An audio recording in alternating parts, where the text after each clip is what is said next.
வணக்கம் நலம்தானா விவர்ஸ். இன்னைக்கு சிவப்பு அவல் புட்டு செய்ய போகிறோம்.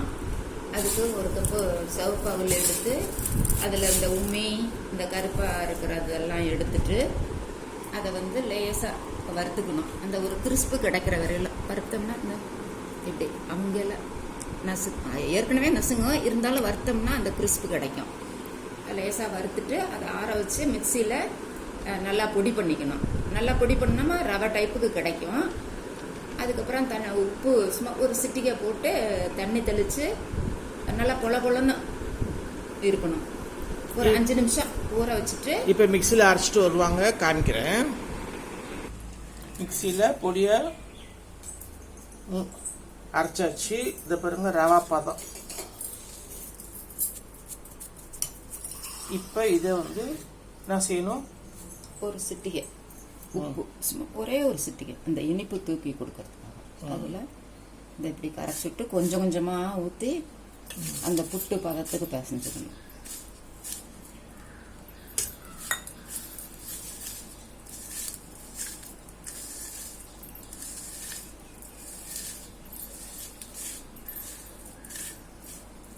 கொஞ்சம் கொஞ்சமாக ஊற்றி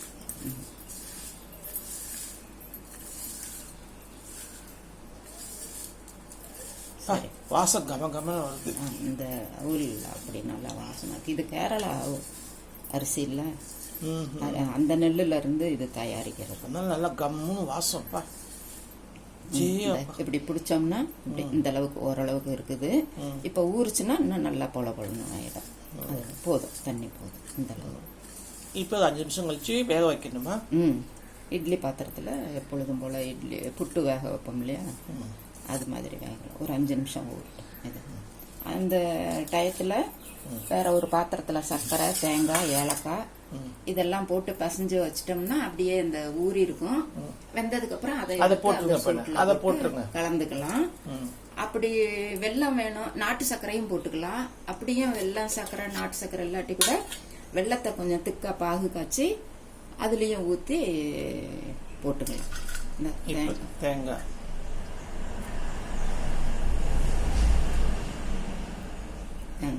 இந்த நமக்கு வேணுங்கிற அளவுக்கு போட்டுக்கலாம்.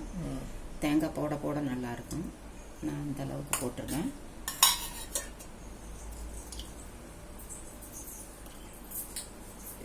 ஒரு கப் ரவைக்கு 1/4 கப்பு சர்க்கரை சரியா இருக்கும்.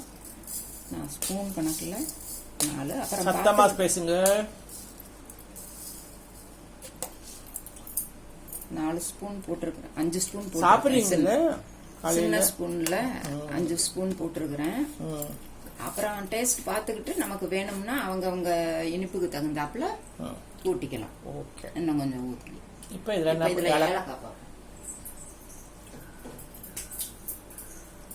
ஏலக்காய் நுணுக்கி வச்சிருக்கீங்க. 3 ஏலக்காய் போட்டிருக்கேன். இதெல்லாம் வேணும்னா முந்திரி பருப்பு நெய்யில் வறுத்து போட்டுக்கலாம். ஓ சூப்பர். இது தனியாக ஊறி இருக்கும். அந்த தேங்காயோட ஈரப்பசையெல்லாம் ஊறிடும். அப்புறம் சூடா போடலையும் இது ஊறிக்கும். இது அப்படியே மூடி வச்சிடலாம். நல்லா ஏலக்காய் வாசம் அடிச்சுக்கிட்டு இருக்கும்.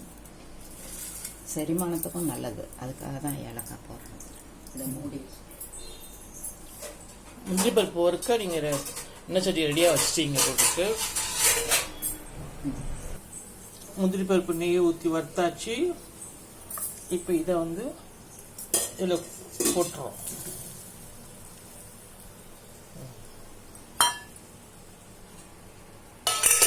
இப்போ இட்லி பாத்திரத்தை ரெடி பண்ணி வச்சிருக்கோம் புட்டை வேக வைக்கிறதுக்கு.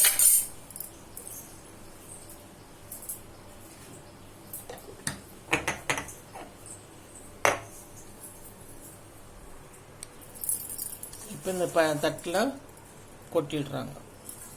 இன்னும் தடவும் அவசியம் இல்லை, துணி போட்டுக்கலாம். ஓ கொஞ்சம் கொட்டுது, துணி போட்டுருந்தேன்.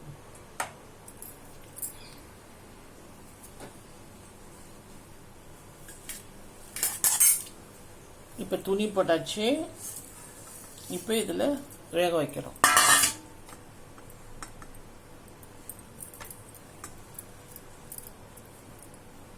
எத்தனை நிமிஷம் வேகணும்? 10 நிமிஷம். 10 நிமிஷம்.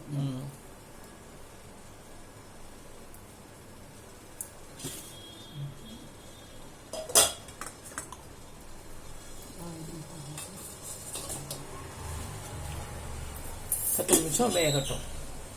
வெந்ததுக்கு அப்புறம் உங்களை பார்க்குறோம்.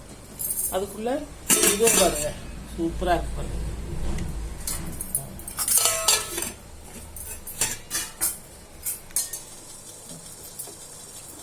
பத்து நிமிஷம் ஆச்சு. அது வெந்துருச்சு. அவள் ஆஃப் பண்ணியாச்சு. இந்த இப்போ எடுத்து அந்த இதோட கலந்துடலாம். ஆஃப் பண்ணியாச்சு. இப்போ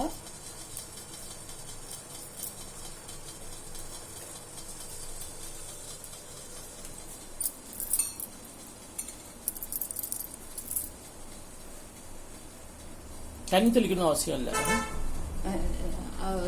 இப்போவா? இல்லை, துணியில் எடுக்கிறதுக்கு இது வேண்டியதில்லை.